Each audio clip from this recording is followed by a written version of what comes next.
আমরা মেনে নিব না। আমরা আজকে রকেট আস্থা করেছি, আমরা এই আন্দোলনকে আরো বেগবান করব।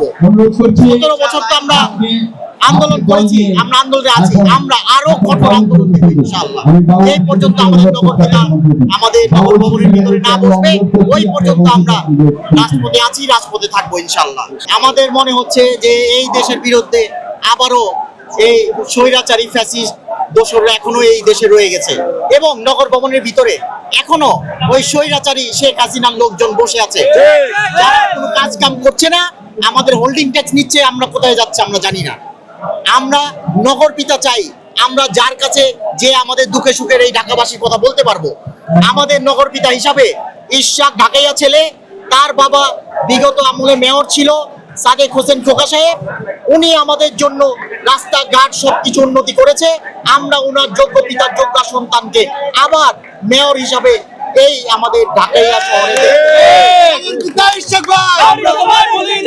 আন্দোলনে আছি এবং ইনশাআল্লাহ